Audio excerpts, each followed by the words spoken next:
Good afternoon, friends. Let me start today by wishing you all a very happy and prosperous new year on behalf of entire STP team. May you achieve all the success you deserve through the year. And of course, welcome to the first STP training webinar of the year 2018, which is what you need to know about web app security testing in 2018. Our speaker for the day is Souza, and I am Smita Mishra, a professional tester myself. And I'm excited to host you all and Ken on our STP trainings. As you're aware, SoftwareTestPro is dedicated to supporting the testers and the technology people in building their skills and helping them get better at their work. It's a platform for the testers by the testers, and I would like to tell you today of STP's flagship offering, STPCon. So for all our listeners today, let me tell you, we have our next conference coming up as Spring 2018 STPCon, which will be held in Newport Beach, California, from April 9th through 12th this year. And here is a deal for those interested. If you register by 16th February, you will be able to save up to $300 on your fees. Our program committee has already selected a world-class range of speakers across the keynotes, the workshops, and the sessions, and you can view the entire program on stpcon.com under the event schedule. The conference topics, as you can see, include automation, agile, performance, DevOps, mobile, security, leadership, strategy, and so much more. We typically have about 20 workshops and over 40 sessions for you to choose from, and the formats are like roundtables, case studies, hands-on exercises, and tool demos. We also introduced last time STP Circle Time, which we are planning to repeat it again this time. It's a superb opportunity for the first-time speakers or those who would like to speak before the entire testing community and present something interesting that they are working on. It's a 5-minute session. And last time, Dorothy Graham was our first volunteer for it. And of course, she is a very well-respected and renowned speaker. As STP is now expanding its offerings, we are coming up with the new STP membership programs, and the details shall be out soon, so keep looking. So welcome, Ken. I believe you will be speaking at the conference this time. So do you want to tell us what you're going to talk about there?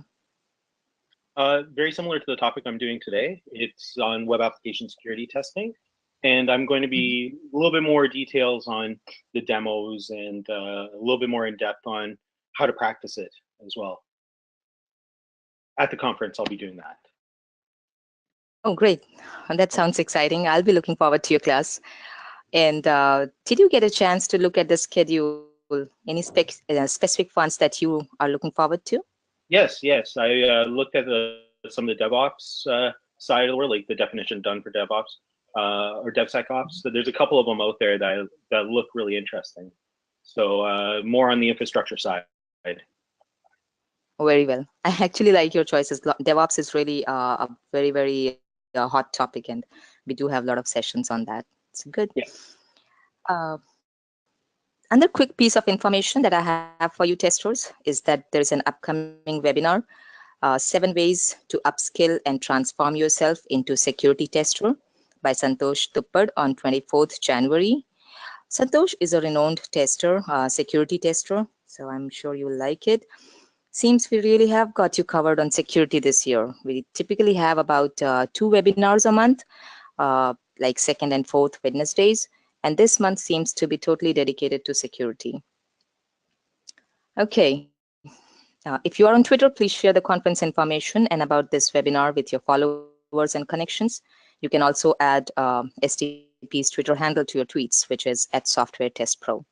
And right before we start, few housekeeping points that you are seeing on the screen. For next 1 hour, all the attendees shall remain muted through the webinar. You can type in your questions and share them with us. Excuse me, through your question box, and we shall take them up with Ken once he's done with his presentation. The webinars are recorded, as Rick mentioned, and as you can see, and they will be posted on SoftwareTestPro site for the attendees. So it's softwaretestpro.com. So you can go through it later. Okay, sorry about that. All right, so let's get started with the webinar today. A very warm welcome, Ken. We are very thrilled to have you with us today. And let me quickly introduce you for all of us here. So Ken D'Souza has been in software development for over 15 years, starting as a developer, bent on automatically checking everything he built. He's a security enthusiast, currently specializing in exploratory testing and building automated checks, with a passion for delivering high quality software at a rapid pace. He has recently spoken at QA or the Highway 2017 and Copenhagen Context 2017.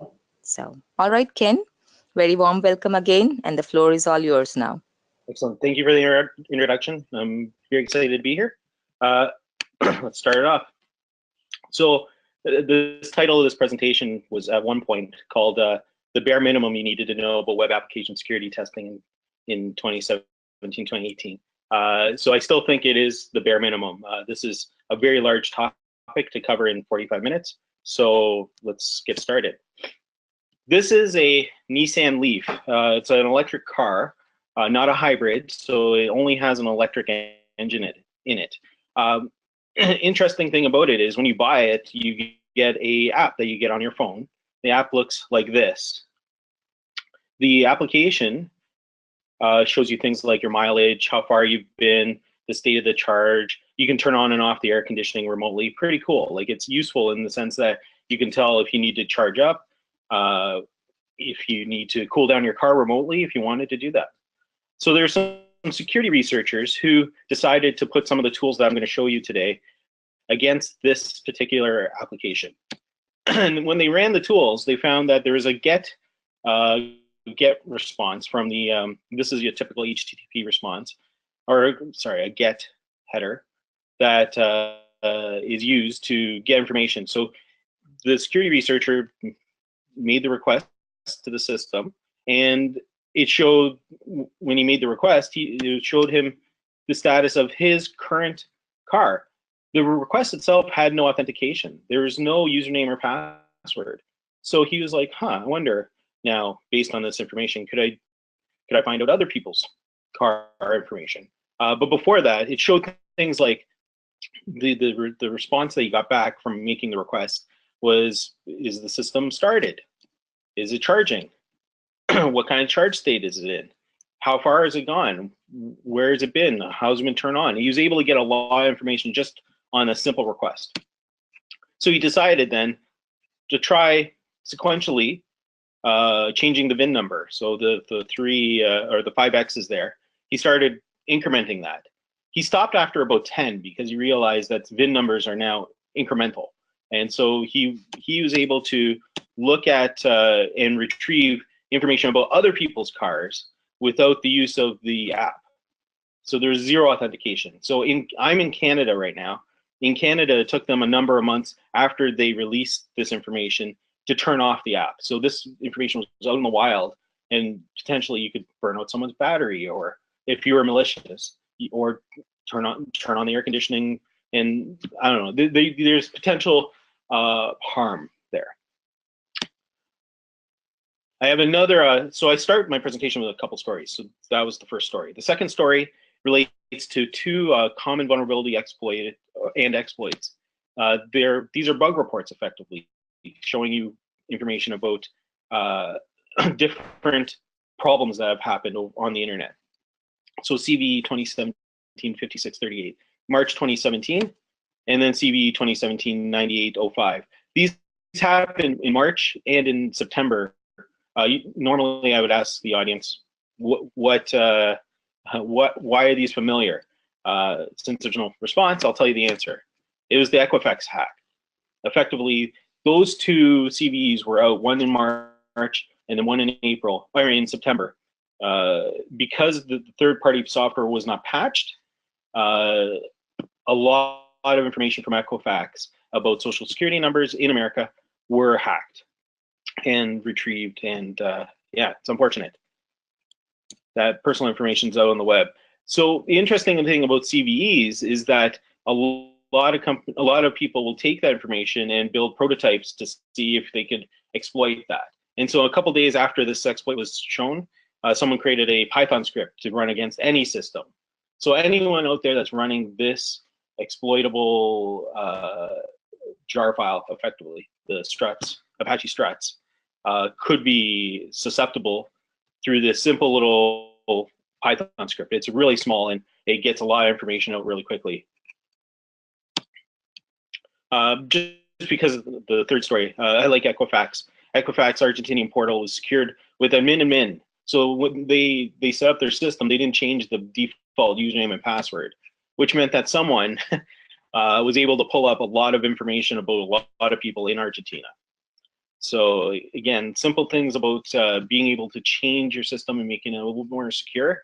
That one should have been a no-brainer. Change the default username and password, especially for potentially sensitive data. This talk, for what it's worth, is a practical talk. It's something I've done over the last number of years in my own work. So I use the tools on a daily-ish basis, usually while I'm testing software. And again, your mileage may vary. And I just want to say that this topic is huge. I'm just touching on little touch points of things I think everyone should know about. But ultimately, they're tools that don't replace ultimately thinking. And that there's some critical thinking that's required to understand if things are bugs or not bugs, how bad is the bug, and hopefully I'll give you some tools to be able to articulate that information. We're going to cover some common terminology. We're going to learn something about the threats. I demo a whole bunch of tools. Then I'm going to give you the tools to explain the risks to various stakeholders, and then where to go next. To get a little bit more detailed as to some of the tools now, or actually before that, here's a quote I really like.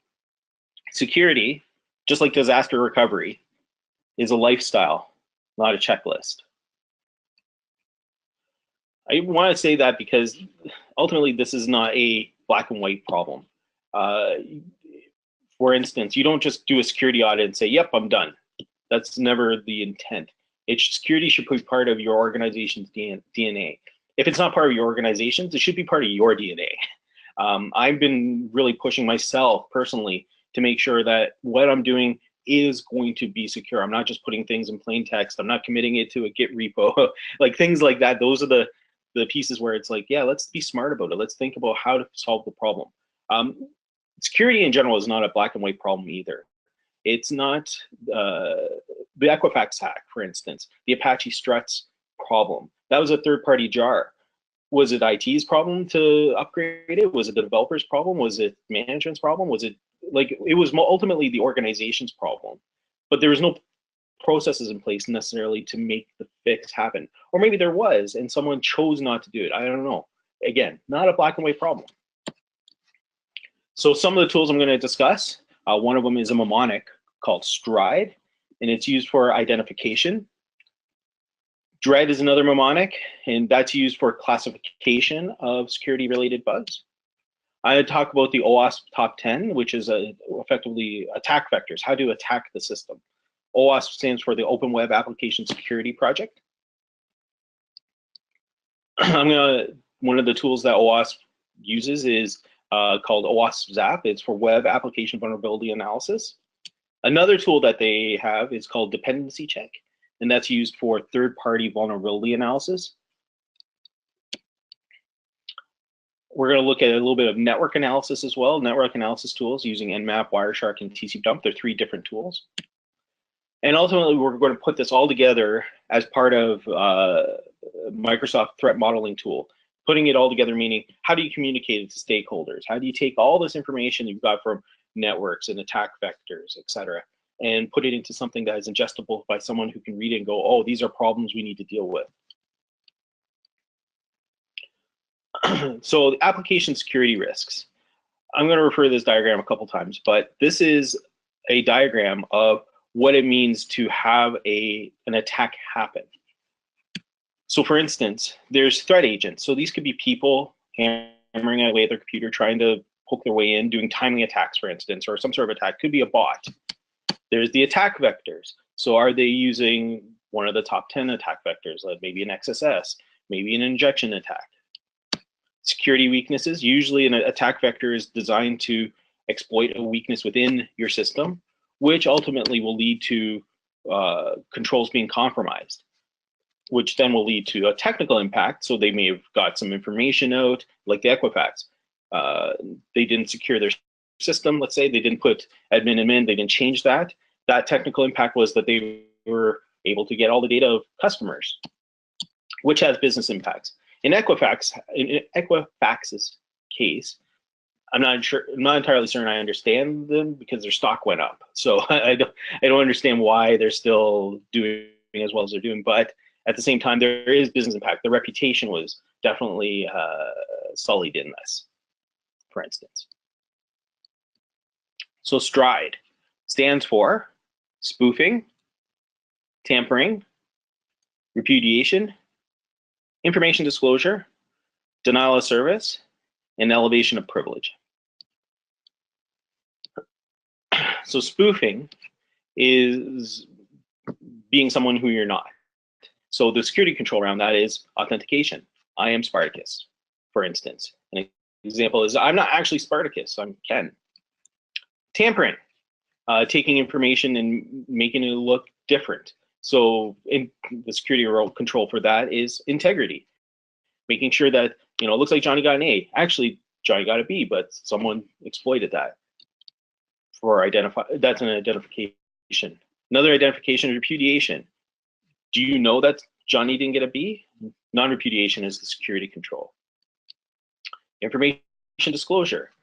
The Equifax hack is a great example. The SSNs, I've done this presentation prior to that hack, but Johnny's SSN is the example. Confidentiality is the security control. Do you have your data properly set up so that no one else can really look at it unless they're properly authorized?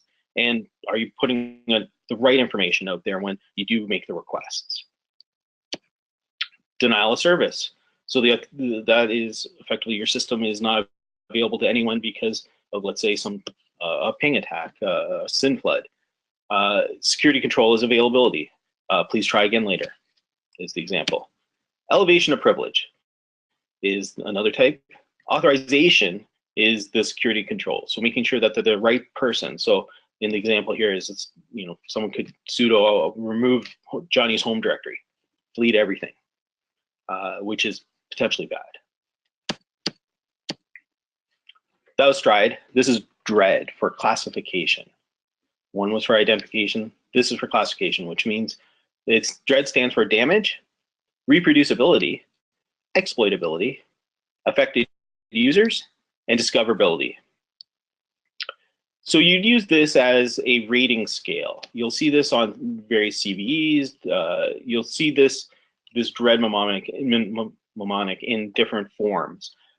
But effectively, it tells you about it gives you a rating. So you can choose whatever scale you want, 1 to 5, 1 to 10, 1 to 3. And the idea is that you are trying to get an overall rating. You take an average of all this. So for instance, this is just a database exploit. So the damage potential the developer thought was a 5.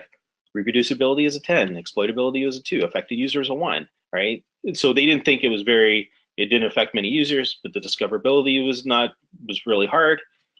So they got an overall rating of a 3.8. The developer was thinking about it. Tester's point of view might be that they're all 10 out of 10s. The idea is that this classification tool is designed to help give everyone an ability to have the conversation, to start and understand, like, why do you think that discoverability was a 10? I found it in 2 seconds. So that's the point of DREAD, one of the points of DREAD. So STRIDE and DREAD really live with regard to threat agents, attack vectors, and business impacts. So they talk about, like, again, the threat agents, the STRIDE, mnemonic, really lives in that area. How do you identify a bug, and then how do you classify it once you've gone all the way through?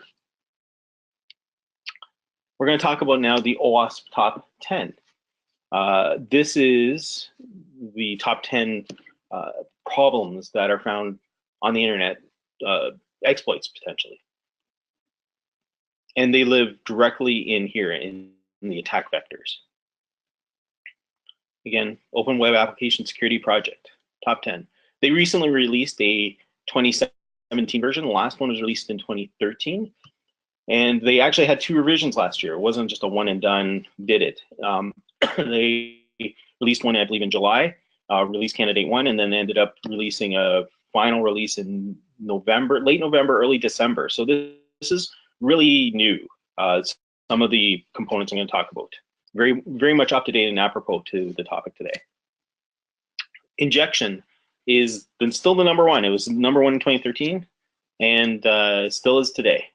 Injection attack. So this is your typical SQL injection attack, putting a comma or an apostrophe, let's say, for instance, in a URL string to find out if the system could be compromised. Broken authentication using known public passwords. So like admin, storing passwords as in plain text, for instance. Sensitive data exposure. Meltdown is probably the one that's on top of my brain, at least at the moment, where data that you type on your computer is potentially read out directly out of memory. SSL not being used, for instance, in transit is another one. Bad programming. Sensitive data exposure could be, again, through bad programming. You may make a request for one piece of information, and the return on the request is you get everything or too much information, names and addresses and phone numbers, and you didn't ask for that. XML external entities. So I believe this is similar. This is new. This is similar to the injection attack where there's an extra apostrophe potentially in the XML. So if someone is storing data on your system, they're trying to fish to see how it's being stored, and then if it's being stored correctly, then or incorrectly, they can take advantage of this. So this is A4 and is brand new. Broken access control, being able to access different parts of your system without any authentication or session management, for instance. So in the example here, it's example.com, where the account is not my account. Someone else was able just to put in another name in there and get data out that they shouldn't have been able to. A6 is security misconfiguration. Again, default admin account is enabled. Directories are shown on the site. Stack traces are shown to users. A7, cross-site scripting. This was A3 before. Now it's A7. And this is your typical phishing, or not phishing attack, but it is a typical attack that you can use where data, you try as a user store data on a form, and then that data gets saved, either saved into the database or saved just locally, and is either reflected or persisted back, and the script is actually executed on on your computer, on someone else's computer. Insecure deserialization. So typical data tampering attacks, such as access control related attacks, whereas the data structures are changed, but the content is changed. So when data is being serialized and deserialized, there's a potential that they're taking advantage of that part of the system. A9, using components with known vulnerabilities. So not patching your third-party stuff, like not having any of that, not looking at seeing, oh, I'm using a library that's 3 years old. Maybe I should upgrade that because there are problems with it. And then A10 is new, insufficient logging and monitoring. So monitoring unauthorized access and alerting on potential breaches. So that is the OWASP top 10. Oops. I'm going to give you a quick demo of the couple tools, Nmap, crt.sh, and dig. Nmap is a tool that helps you show what ports are open, where can you attack. So we're looking now at really the front end of an attack of your system, right? So the threat agents are using part of the attack vectors, but it's trying to gather information about what your system looks like, where they can exploit. So this is a typical Nmap output. What it shows is on here, the different ports. So port 22, 25, 80, 445, there's a lot of open potential ports. As an attacker, I'd be like, I wonder why port 22 is open. SSH. Oh, look, it's maybe using the wrong version or a exploitable version of OpenSSH, for instance. It also shows you methods that are potentially exploitable, right? Another way to get a surface area of understanding where to attack is a tool called crt.sh. What this website does is, it's great that everyone is encrypting now. That's great, like SSL everywhere. Like that's one thing that I firmly believe. But it's also a layer of, okay, now that you know the SSL, the certificate, if it's a good non-self-signed certificate, crt.sh has got a lot of this information now and can show you where the certificates are being used. So it's very much public information. And so if you're using, let's say, Let's Encrypt, someone can find out based on your URL what other potentially private systems you're using and use that as an attack point. So just to be aware, there's tools out there that are helping to make it easier to find machines that are insecure. Because all we're looking for is an entry point, or attackers are looking for entry points. This is yet another one. What you can do is take that information and feed it to a tool called Dig, and it's for DNS lookup. So I took that information from the previous screen and took the URLs, and I decided I wanted to look a little deeper, and I found even more URLs of their backend infrastructure and how it sort of all ties together. I learned that, oh, there's a bunch of stuff on AWS, there's a bunch of stuff on Heroku. So it's kind of a neat way of getting this information. Again, it gives me private IP address ranges as well. And that is useful in a sense that I know if they're public, if they're really private. It gives me a lot more information than I would have normally had if I just did quick searching around. This is all from just doing, for instance, I used Shopify, just trying to find what they had. What was the attack surface that I could be using? There's some people out there that have taken this information, taken some of it at least, and have productized it. So this is Shodan.io, and they took like web cameras, insecure web cameras, and have posted that information. So you can now look at insecure HTTP, HTTPS, people that are still using port 8080, and they've indexed it, put it on a map, and you can now go and look at these things, and it's quite exploitable. It's kind of scary that this stuff is out there, but Shodan's a really interesting site for that.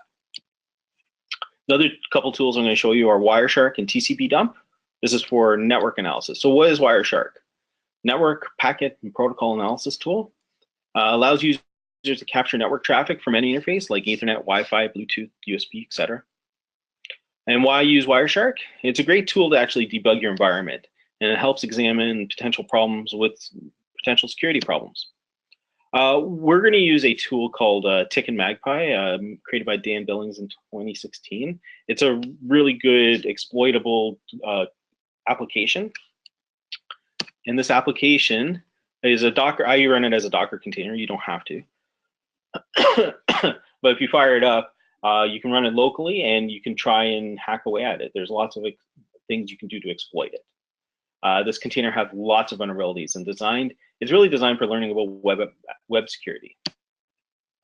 So first thing is we're going to look at Wireshark, and what it is it's looking at the red and yellow lines between systems. So against all this, it's trying to find, it's showing you pieces of the system that you may not be looking at. It's not just about the boxes, it is about the communication between the boxes. So jump into the first demo.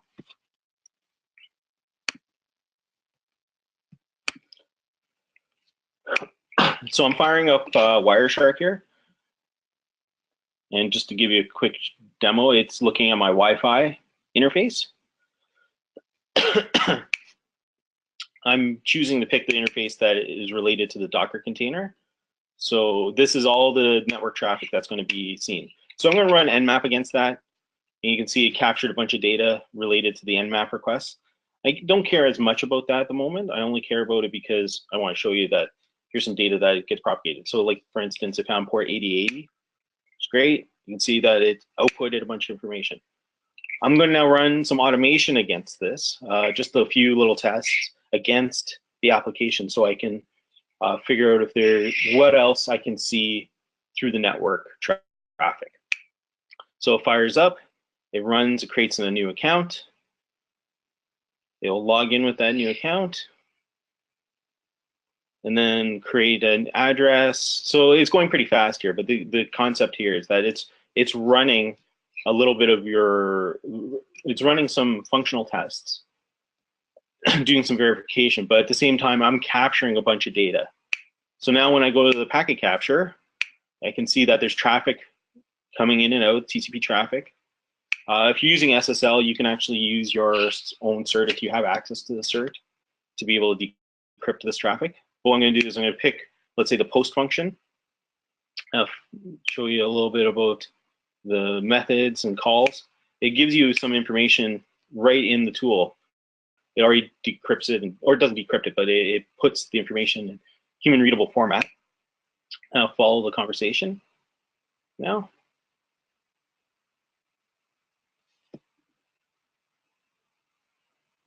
I'll follow the TCP stream. And so what it does is it takes all these packets that have been flying around and puts it all together so that you can actually decrypt, or not decrypt, but you can look at the full conversation, all the HTML that happened on that post. That's useful if I'm an attacker. If I'm looking at this information, I can get it as raw as I need to get it, which is kind of good, right? If I'm an attacker. Knowing this information though too. One of the reasons to use Wireshark is also to show if there are problems like a denial of service attack. You could have a tool, I'll explain later, tcpdump on a server, bring it into Wireshark and show you that maybe there's a SYN attack that happened, right? And this is what that tool gives you. It gives you quick graphing of what's happening on those network interfaces.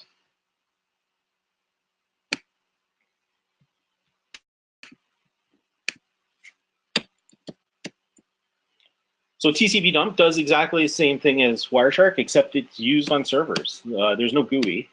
You use it when you can't use Wireshark.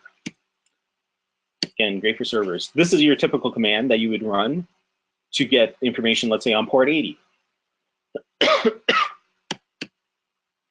Another tool I'm going to show you is OWASP Zap. Why use Zap? It can be used to find many of those top 10 exploits. It can be quickly integrated into your manual and automated workflow.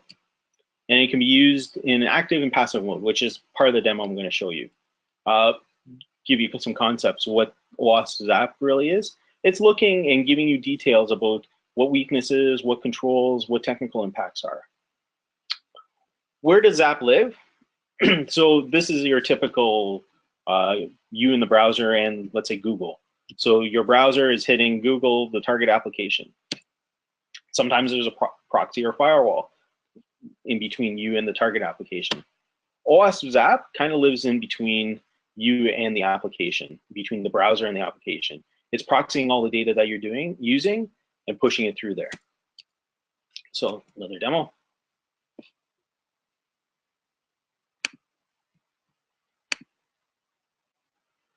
So I'm going to use the automation again. I'm going to create a new session. Let's start that session up. So what's happening now is my tests are running against that Ticket Magpie Docker container. Again, similar to the Nmap one, except I'm looking at it from a slightly different perspective.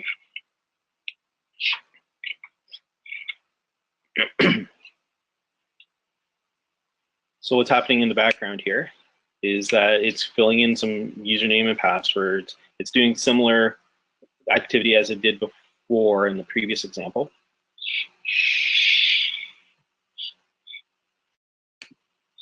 Oops, sorry. Then, so now the automation's done. I had a OWASP Zap running in the background. And what it did was gave me a bit of a profile of the whole system. So it shows me some alerts at the bottom there, you can see right here around alerts. So I'm going to take this username and password now. And I'm going to run it.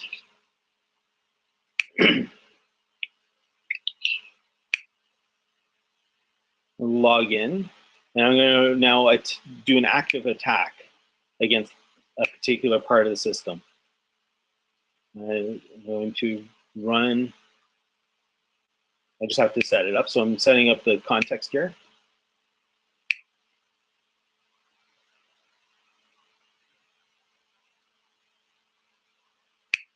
platform-based authentication. So I'm setting up my username and password. That's okay. And now that I have my authentication set up in OWASP, run it as an active scan.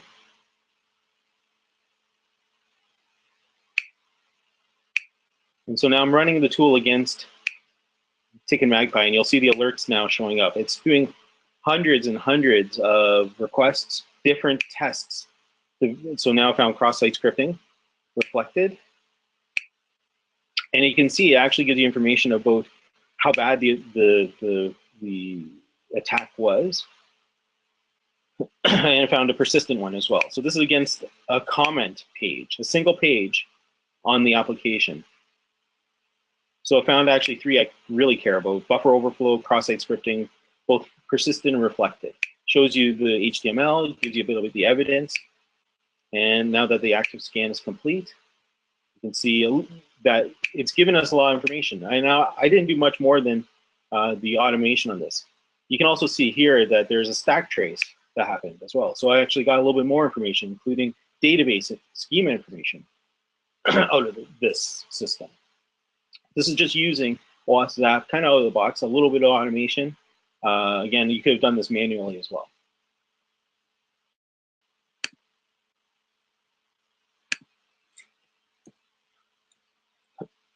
Dependency check.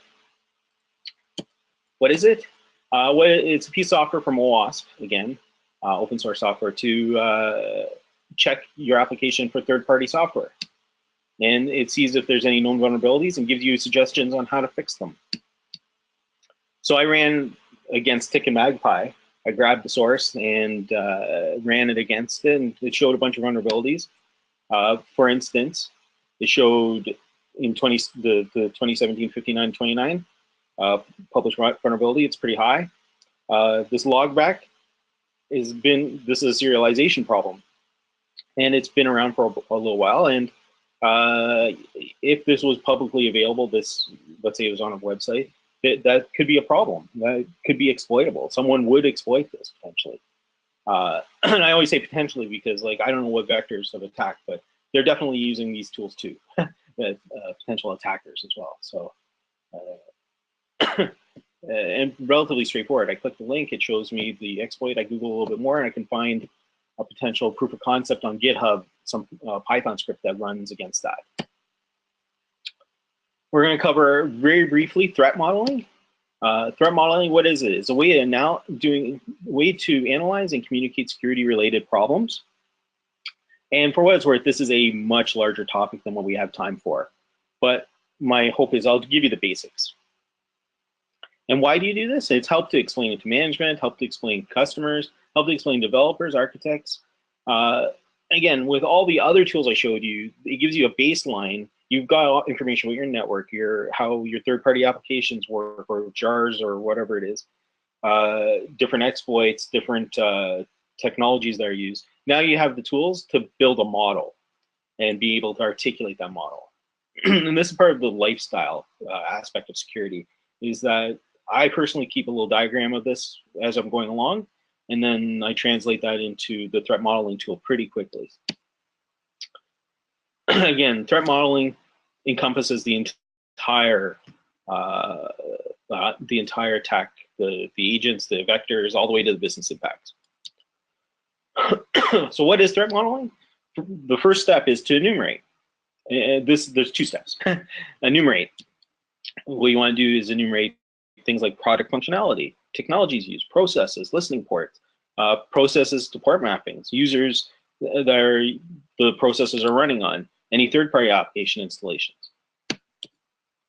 And then you want to draw the data flows with boundaries. So you're effectively making a data model. So if you've got this information, you've got things like how data flows between 2 systems, how what the processes are running in any given subsystem, let's say. What are the data boundaries? What can talk to what other systems? What are fenced off through physical means, through a virtual means, etc. And then what kind of storage, let's say. So I'll give you a quick demo of that. So this is freely available. It's called Microsoft Threat Modeling. I'm using 2014 for this demo, but 2016 is out as well. They provide it free. You just have to have a Windows desktop. So then I'm going to fire up a model. And the idea is that it's kind of like Visio. Yeah, it shows some details. But the difference is that all the things I talked about, the stride and the dread, mnemonics, are all embedded in the tool itself. So I start drawing my picture. So I add, let's say, an OS process. And then I can add notes. But right away, it tells you issues that are being found. The idea is that it's asking you questions and answers so that you can have a plan to fix the problems if there are problems. It immediately starts asking you questions about your system. And you can customize this as well. So I'm using a site called Feedly. They had published their threat model a while ago, talking about different applications. So iOS application, Android application. So if we added, let's say, different storage, so there's more in the 2016 one, includes things like AWS, Azure, all these new components. You can add existing components. But here's where it comes in handy. Once you do the threat list, it shows you the spoofing, the tampering, the repudiation, the information disclosure, denial of service. It gives you the details based on its analysis of the picture you've drawn. So very valuable in that sense. And then you can export that information into something that's a little bit more useful. So I can create a full report. Do that.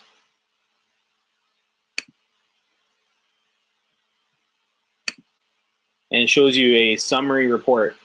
And this is your starting point as to how to fix and communicate problems. Communicating problems, and then hopefully with a plan that you're going to fix them.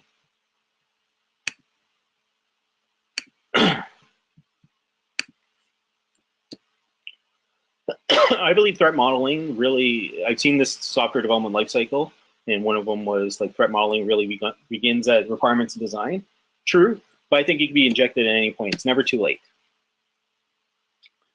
Other tools I'm not covering today, probably will cover a bunch of it at the conference though, is Netstat, NSLOOKUP, PS, Browser Dev Tools, Burp Suite. These are all just, I'll encourage you to go Google that. So all these tools are designed to help you answer the question, is your application secure? It's not a black and white answer. It's more or less trying to gather information and understand it. So for you, where do you go next? If anything, after this webinar, go and sign up for the full disclosure mailing list.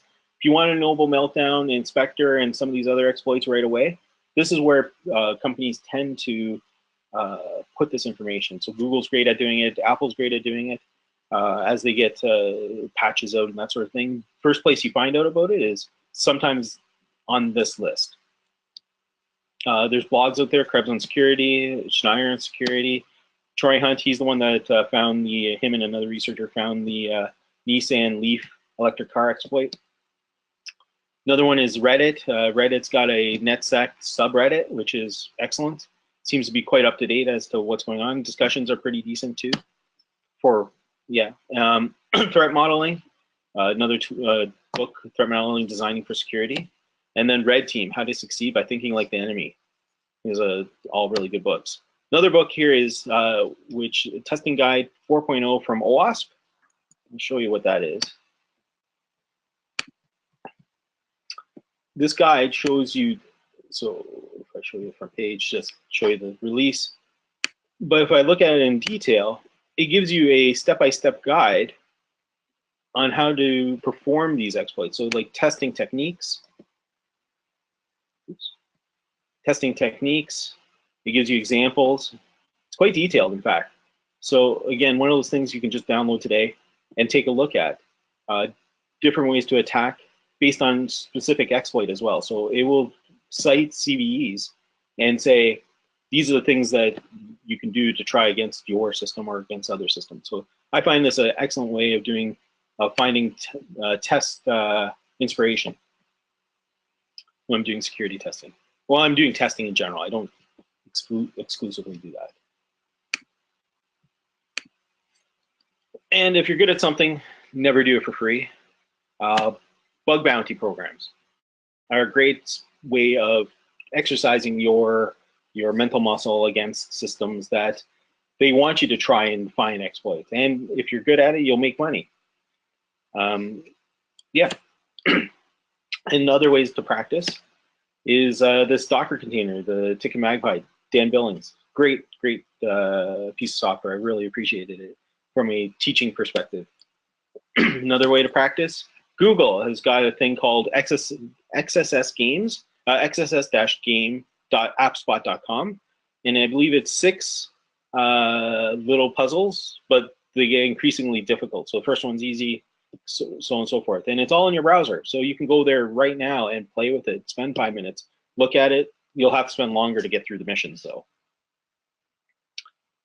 And so to conclude, it's important to be aware and prepare yourself for the worst. So by that being said, you need as a tester, I believe, need to know what threats are, be aware of them, and then integrate that as part of your testing. And if you're doing that, you'll be better at what you're doing. You'll probably find bugs that way as well. And being able to communicate it as well is very important. So through the threat modeling. Coming up with a plan is important. Once you have an idea of like, well, here are the threats, getting management buy-in, getting other developers buy-in, etc., is important as well. And understanding just the attack vectors is important. Hopefully now you'll have some information as to what the attack vectors are and how you can take that information and use it in hopefully a usable daily manner. And with that, that is it. Thanks. Thank you so much, Ken. We do have a couple of questions before we go. So I'm going to read out the questions to you. Okay. Okay, so the first one is difference between app security testing and web app pen testing. I believe it's penetration testing, which is, I think, under type of test, security testing. But so this is what they want to know, the difference between app security testing and web app pen testing. Well, my talk specifically is about web applications, specifically anything that's internet facing. App security testing, I think, I'm not sure if they mean like mobile app or that sort of thing. There is a difference. I don't talk about penetration testing because penetration would also involve exploits. And I'm of the notions exploits are fun, but I need to find bugs in the system. And exploits is just one more level further. If I can show that there is a potential, that's kind of my line. So that's I hope that answers the question a bit. Absolutely. Okay. Yeah. And okay, the other one is, what is dread scale for each parameter? I believe that was on a specific slide of yours where you were mentioning about the dread scale. Oh, can you repeat the question on what is the scale? Yeah, he's asking what is dread scale for each parameter. You can make it up if you want, but it's typically they all have the same number between 1 and 10. So like the first one for dread, let's say, is just a 3 out of 10. Right? It's you decide on your scale. Right? How you have to have the discussion, do a little bit of Googling as well. I know like Atlassian, for instance, has a scale of 1 to 7. I don't know why on one of their reports, and I saw this and I was like, oh, that's really neat. I don't know why they chose that, but it came up with a mathematical number a little bit and saying how bad is it? Okay. There's one last question here, which is, if I still didn't do security testing, where is the best point to start? Yeah, so I do a lot of exploratory testing, and for what it's worth, I don't do explicitly security testing. So a starting point is if you're a manual tester, let's say, a starting point is like attack vectors. Think about input constraints. right? If you're doing this as part of your job. If it's not part of your job at all, on your own time, you could, learn how to, you could run some of those games like the XSS game. You can read a book on it. I personally do things through practice. So I like trying stuff. So there's nothing stopping you from trying to learn how to understanding the attack vectors, what they mean, and then applying that against a real system. So if you're a tester, and this is part of your day job, and let's say you're a manual tester as a part of the context, I would say that in your job is a great spot to start doing it. Input constraints is a great one. And then if you're not, if you're doing something else, any of those other tools I showed at the end, like the Docker containers, the bug bounties, all those are valid spots. It takes time, takes a little bit of Googling, trying to figure it out. So I hope that helps. And we just received a quick comment from Timothy. So I'm going to read it out for you. Ken, it might be useful for the audience to know that many programming languages may have tools that can be used to scan the code base and look for some of these tools. Some are costly, but some are free or integrated into linting tools, compilers, CI tools, and other scanners. I believe that's probably to help out the audience. Awesome. Thanks, Timothy. I appreciate that. That's absolutely correct. Yeah, we use tools like that. Dependency check does for us for like our Java apps. There's another one called dependency tracker. I think Black Duck. There's a lot of tools, and absolutely on the developer side of the world, there are tools to help with that. So thanks for the comment. All right. So security is a very critical area and an ever evolving one too. So thank you, Ken. Thanks for your time today. It was a very insightful session on security and where all we could start with and acquire not only some basic understanding, but also grow on to build some reasonable skills in the field. So many thanks for sharing the tool details too. That really helps a lot. I'm sure our attendees found it very informative and useful too. So thanks again, Ken, and I hope to see you in California. Yes, I'll be there. Thanks very much. All right. Well, everyone, this concludes our webinar for today. So thank you everyone for joining, and more importantly, thanks for being engaging and making the most of the webinar for yourself and for the whole group. If you want to see more tool demos and learn more about security testing, come over to STPCon Spring 2018 and stay tuned for more webinars and online trainings coming soon at SoftwareTestPro.com. And if you haven't signed up for the upcoming webinar, which is 7 ways to upskill and transform yourself into a security tester by Santosh Tuppad on 24th of January. The link shall be up for you for registration. So go ahead. Thank you, everyone. Have a great week ahead. See you all in California in April 2018.